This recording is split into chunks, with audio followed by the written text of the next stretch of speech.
اللہ کے رسول علیہ السلام حج سے واپس تشریف لے گئے.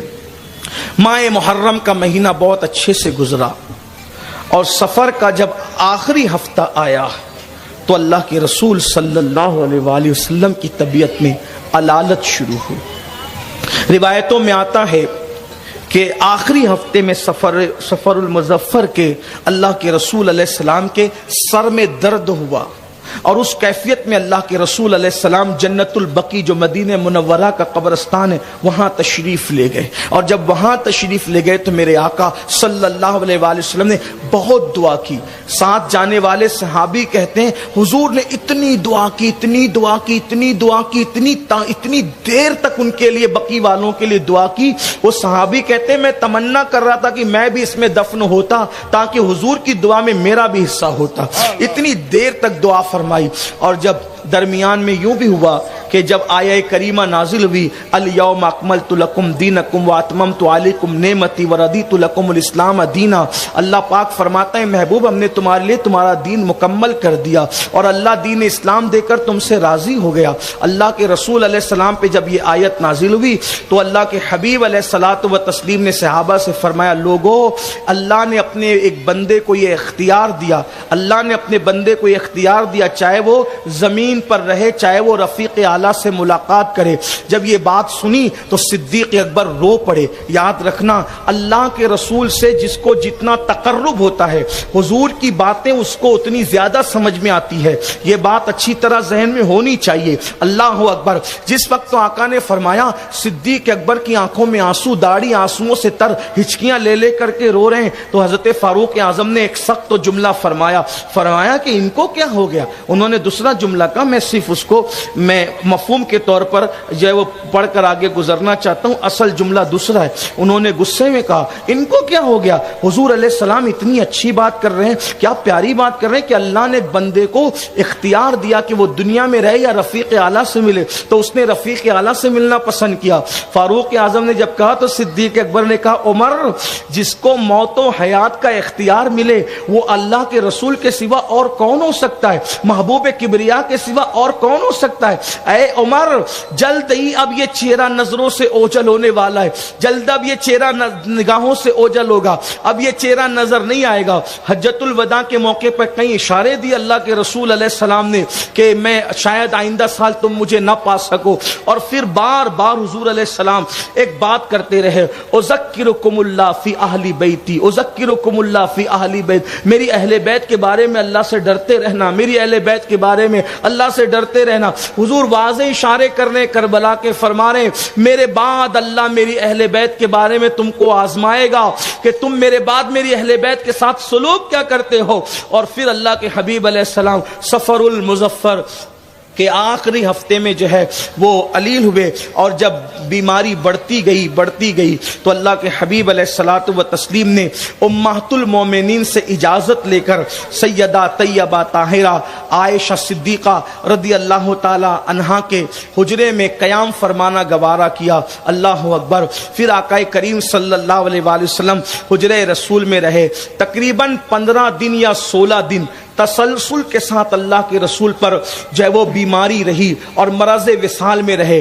صحابہ کہتے ہیں اتنا بخار تھا کہ اگر ہاتھ رکھتے تھے تو ہاتھ کے اندر اتنی طاقت نہیں تھی کہ اس بخار کو برداشت ہم کر سکیں. ہم کہتے ہیں یا رسول اللہ آپ کو اتنا بخار. تو اللہ کے حبیب علیہ السلام فرماتے ہیں کہ انبیاء کرام پر آزمائش لوگوں سے زیادہ ہوتی ہے، جو اللہ کا جتنا مقرب ہوتا ہے اس کو آزمائش اتنی زیادہ ہوتی ہے. حضرت ام المومنین عائشہ صدیقہ فرماتی ہیں کہ بخار کی تپش اور حرارت اتنی تھی کہ ہم لوگ چادر گیلی کر کے رسول اللہ کے جسم اطہر پہ ڈالتے اور تھوڑی دیر میں وہ سوکھ جاتی.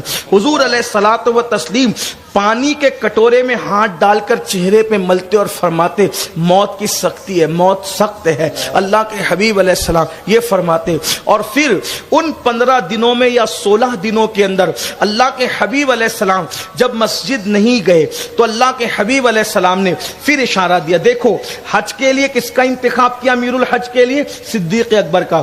اب نماز کی باری آئی تو آقا علیہ السلام فرماتے ہیں کہ جاؤ اور ابو بکر سے کہہ دو کہ وہ میرے مصلی پر نماز. حضور علیہ الصلوۃ والتسلیم کی علالت بڑھی اور پھر ایک وقت وہ آیا کہ اللہ کے رسول علیہ السلام نے فرمایا کہ بلال جاؤ اور جا کر مدینے کی گلیوں میں اعلان کر دو آج اللہ کے رسول آخری خطبہ دیں گے، اللہ کے رسول علیہ السلام آج آخری خطبہ دیں گے۔ ہائے ہائے ہائے، جب یہ بات بلال نے سنی، حضرت بلال سے کہا جائے دیکھو تو صحیح، آخری خطبہ حضور کا آخری خطبہ، حضور آخری خطبہ بلال نے سنا، میں ہچکیاں بن گئی، حضور آخری خطبہ، ہاں بلال جاؤ اعلان کر دو مدینے کی گلیوں میں۔ جس نے سنا اپنے بیگانے نے رو پڑے، لوگ دل پکڑ لیے، کام چھوڑ کے مسجد میں آئے۔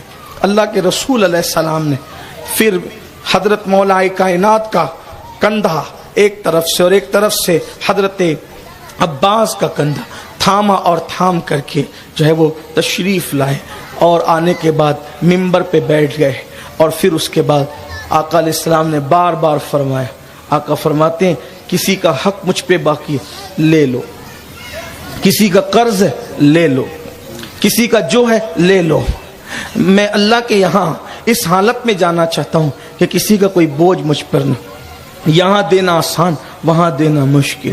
بہت بار بار واسطے دیے، ایک صاحب کھڑے ہوئے، عرض کی یا رسول اللہ صلی اللہ علیہ وسلم 4 درہم میرے قرض نکلتے ہیں آپ پر۔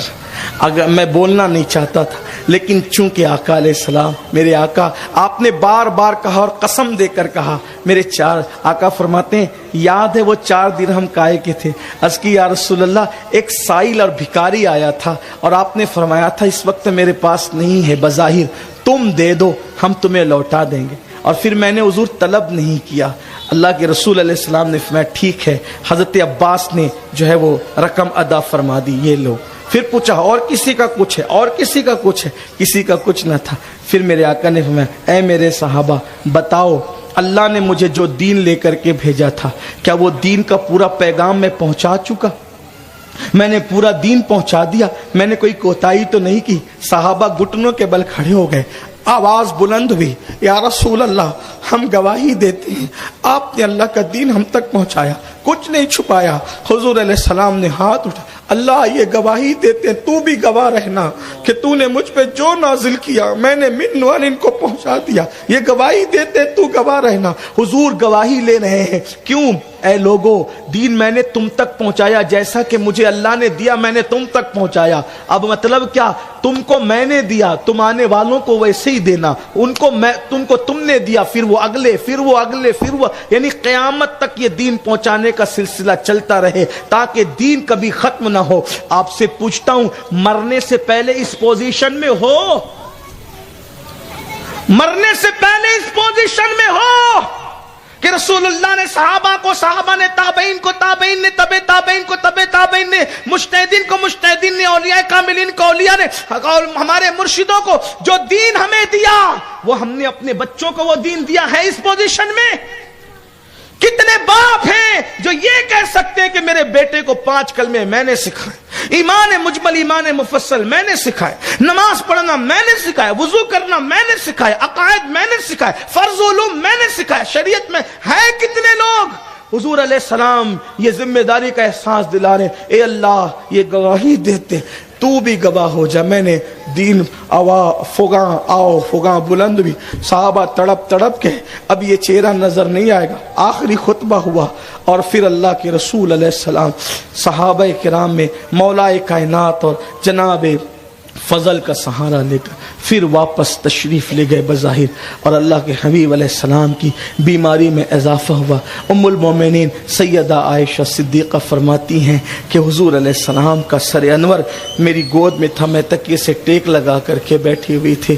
اللہ کے رسول علیہ السلام کے پاس شہزادگان حسنین کریمین موجود تھے، آنکھوں سے آنسو جاری تھے۔ حضور شہزادوں کو دیکھتے روتے، سیدہ کو دیکھتے روتے، سیدہ حضور کو دیکھ کر کے روتی۔ آقا علیہ السلام نے کان میں کچھ کہا، سیدہ رو پڑی، اس کے بعد کچھ کہا، سیدہ مسکرا پڑی۔ ام المومنین سیدہ عائشہ صدیقہ نے پوچھا فاطمہ اتنی جلدی غمگین ہو کے اتنی جلدی خوش ہوتے میں نے تمہیں کبھی نہیں دیکھا ہے، بتاؤ حضور نے کیا کہا؟ فرمایا بابا کا راز کبھی نہ بتاؤں گی جب تک کہ یہ راز خود افشا نہ ہو جائے تو آقا علیہ السلام کے وصال کے بعد کا اب تو بتا دو جو میرا تم پر حق ہے.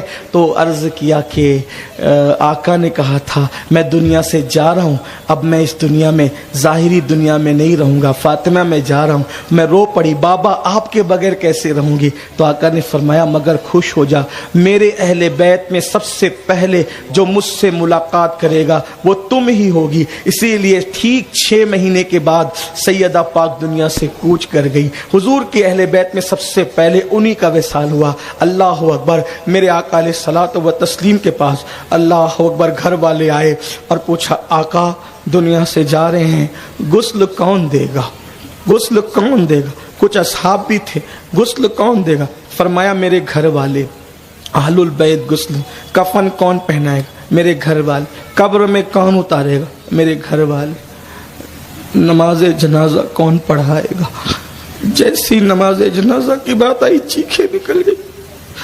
پھر میرے آقا علیہ السلام نے بتایا کہ جب میرا جسد اقدس تیار کر دینا تو سب حجرہ خالی کر دینا, پہلے جبریل مجھ پر درود و سلام پیش کریں گے, فرشتے درود و سلام پیش کریں, پھر میرے اہل بیت درود و سلام پیش کریں. اسی لیے حضور علیہ الصلوۃ والتسلیم کی نماز جنازہ ایسے نہیں ہوئی جیسے لوگوں کی ہوتی ہے, بلکہ سب آتے تھے اور حضور علیہ السلام پر درود و سلام پڑھ کے چلے جاتے تھے.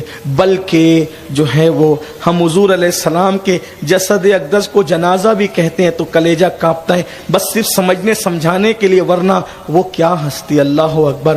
آقا کریم صلی اللہ علیہ وسلم نے سب بتا دیا. فرمایا میرے بعد میری اہل بیت کا خیال کرنا, میرے بعد میری اہل بیت کا خیال کرنا. اس طرح کی باتیں کی. اور اللہ کے حبیب علیہ الصلوۃ والتسلیم ام المومنین فرماتے میرے بھائی عبد الرحمن آئے, ان کے ہاتھ میں مسواک تھی, تو میں نے دیکھا کہ حضور مسواک دیکھ رہے ہیں. میں نے اس کی مسواک کریں گے حضور؟ مسواک بہت پسند تھی. تو حضور نے سر کا اشارہ کر کے ہاں کہا. میں نے مسواک کو اپنے منہ سے, دیکھو یہ اماں عائشہ پاک کی شان ہے, صدیقہ بنت صدیق کی شان ہے, کہتی ہے میں نے مسواک کو اپنے منہ سے نرم کیا, حضور علیہ السلام کو دیا, حضور نے اس سے مسواک فرمائی, وہ اور وضو فرمایا, اور حضور علیہ الصلوۃ والتسلیم کا سر انور میری گود میں تھا. اللہ کے رسول علیہ السلام ایسے میں دروازے پہ دستک ہوئی, دروازے پہ دستک ہوئی. روایتوں میں آتا ہے سیدہ کائنات مخدومہ فاطمہ الزہرا دروازے پر گئیں.